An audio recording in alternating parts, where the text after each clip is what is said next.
to you live from the SALT conference in New York City, and helping us close out coverage, we have Jason Zins. He's a partner at SkyBridge, and we're going to talk about the VC space and where the opportunities are. Jason, it's great to have you with us. Welcome to Trade Talks. Thank you for having me. As a VC investor, what is your view on the market today?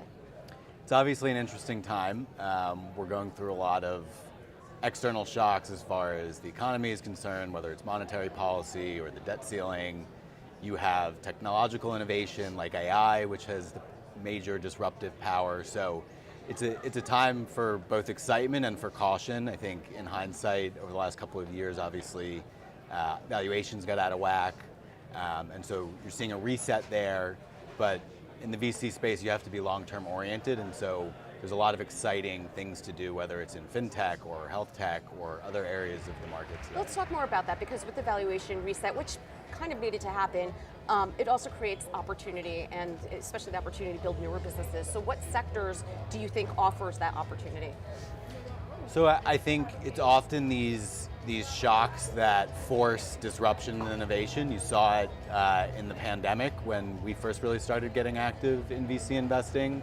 And I think we all sort of woke up and realized that we were living a lot of our lives in the dark ages, specifically in financial services, for example. Fast forward to today, it's just a couple of years later, although it's obviously a turbulent time. And I think a lot of those themes are still attractive. So fintech is an area that we're very focused on, whether it's things like payments. Why does it still take days and $25 to send a wire transfer overseas, right? Why do we not get paid every day or even every domestically, few days? it takes 2 to 3 days. Even domestically, right? And it's not going to be the big banks, the incumbents, that force that innovation. It's going to come from the VC community, whether it's traditional fintech or whether there's blockchain applications. We think financial services remains very ripe for disruption. What were some of the key themes that you heard at SALT this year? So I think it's been a great 2 days at SALT, especially on the VC and growth side. I think AI has been a really hot topic, of course.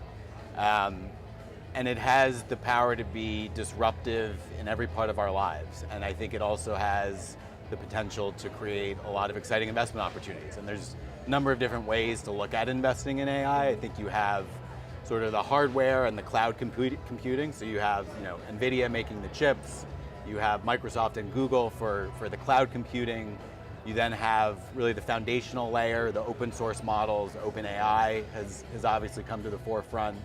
I think you're also going to have closed source proprietary models, which are going to be pretty powerful.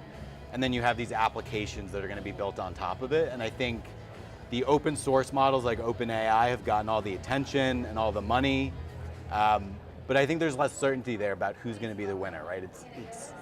It's hard to say if OpenAI will be able to maintain their lead. There's obviously a number of other big and well-resourced players working on these big data models.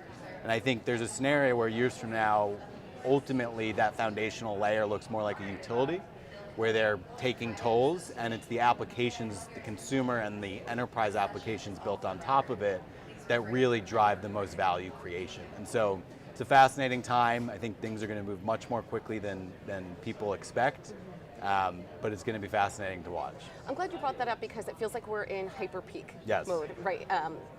And you want to be careful how you are allocating money, because it almost reminds me of, what was it, 4 or 5 years ago, everyone was attaching blockchain to the end of their names, or they had a new ticker because we're trying to incorporate blockchain into the story somewhere. So I think, to your point, you're going to have to be discerning in terms of where and what layer you're investing in. AI is the hot dot right now. To your point, companies are pivoting into the space, or at least attaching themselves to that. So it's critical to understand both the team and their experience and expertise in AI, and understanding the business model. Are they actually using AI? From there, you're right, it's gotten pretty hot. Sam Altman of OpenAI said they may need to raise $100 billion for OpenAI. And so I think you really need to dig in and understand the landscape, understand those different buckets, as I mentioned, and determine where you want to be investing based on your given mandate. All right, Jason, appreciate the insight. Thanks for joining us on Trade Talks, and thanks for joining me. I'm Jill Malandrino, Global Markets Reporter at Nasdaq.